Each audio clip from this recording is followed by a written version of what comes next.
Hello, everybody. Bienvenidos a la Casa Blanca.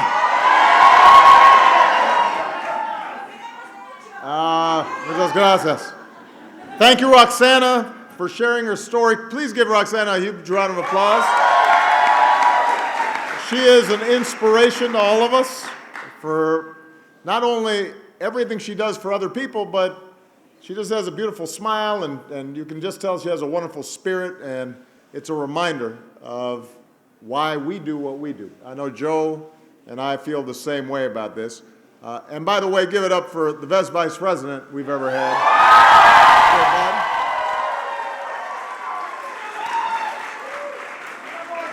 Also give it up for our performers, Prince Royce,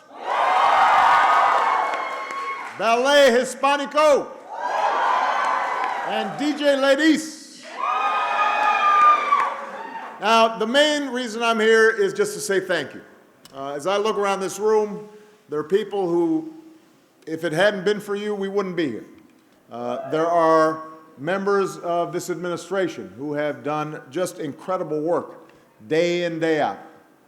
And all of you mean so much to me and Michelle and Joe and Bill. And so for us to be able to be here today on Hispanic Heritage Month and let you know how much we appreciate you is really meaningful for me.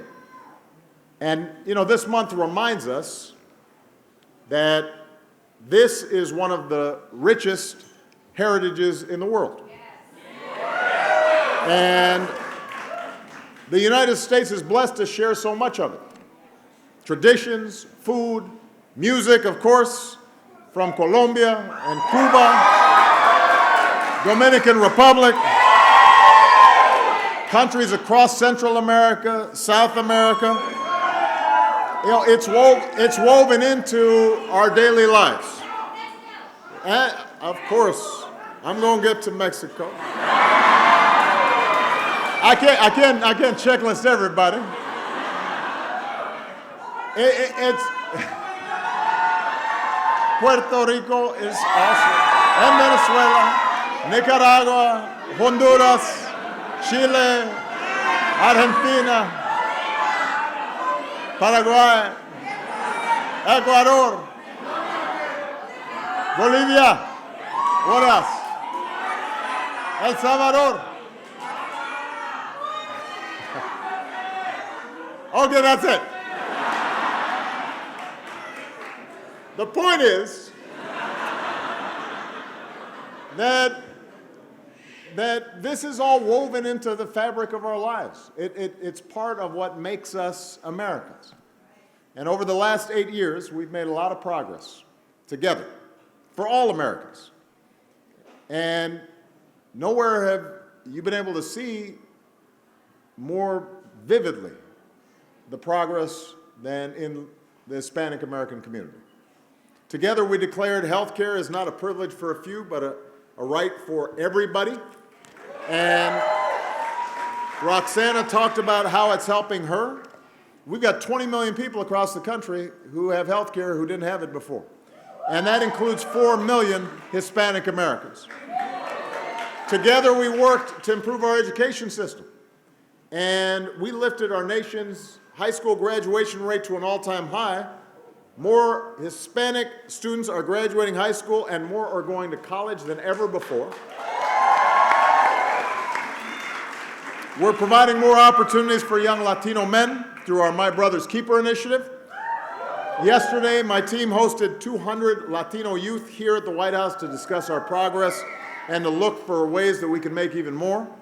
Last year alone, Latinos experienced the fastest income growth and the biggest drop in poverty of any group here in the United States. And we've opened up a new chapter with the people of Cuba, which could not have been possible without the help of the extraordinary Cuban American community. So we've done so much together. If you think about our partnership with Mexico, on not just issues like immigration, but also on energy and educational and cultural exchanges. and the ways in which we are trying to protect our climate together so that we have a planet to pass on to our children and our grandchildren that is as beautiful as the one we inherited.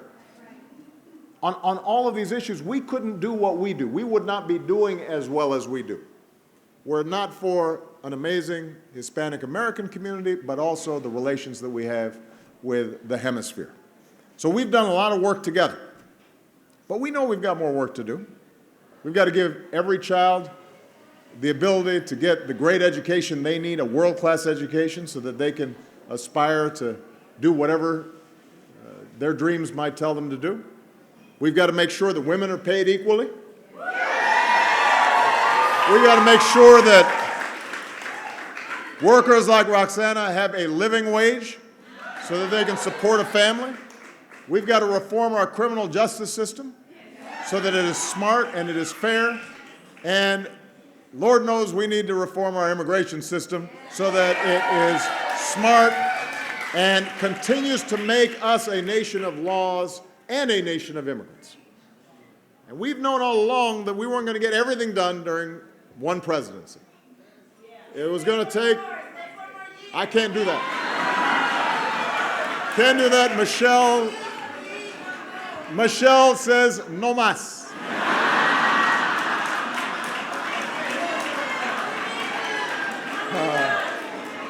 She's like Roberto Duran. No más. We all knew that it was going to take more than one presidency, one vice presidency to get this done. But we're going to get it done because we know where we need to go. We're not going to get there by tearing each other down, demonizing each other, turning on one another, trying to suggest that somehow there's one group that is more deserving and others who are outsiders.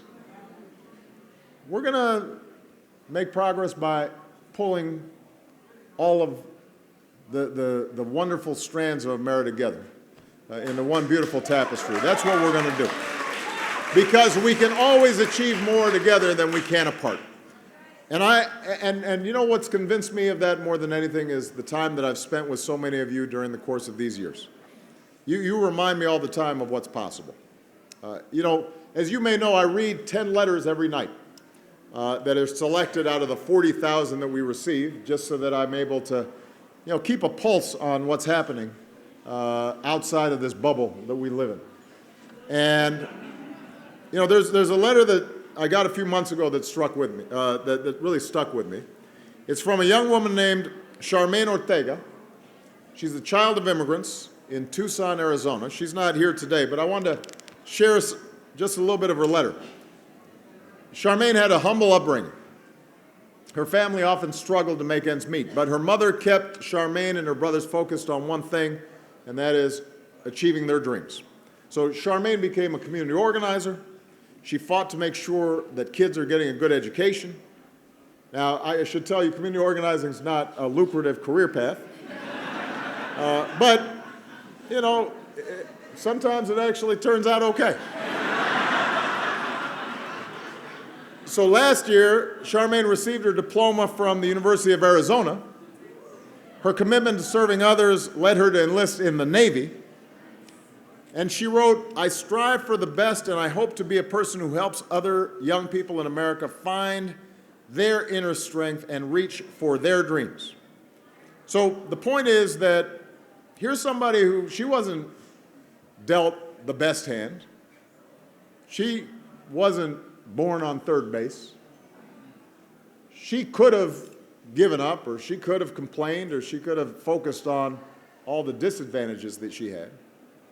But not only did she push through whatever obstacles there were, she actually used her gifts and her talents to then give back and to knock down barriers for other people.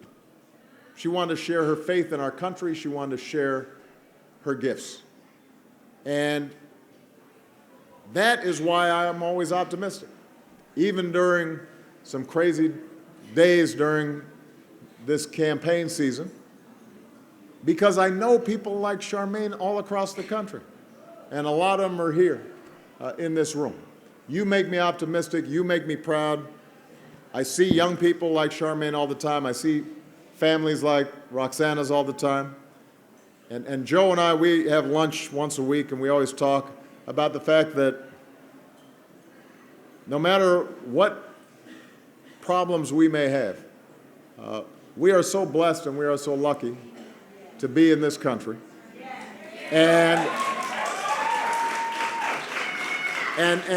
it is so important for all of us to make sure that we continue to lift up those dreams because others are watching. Others are still looking at this beacon of light. America still gives people hope. And we want to make sure that we fulfill the promise of this amazing country. You help us do it. And that's why I just want to once again say thank you for everything that you've done for us. Muchas gracias. Sí se puede.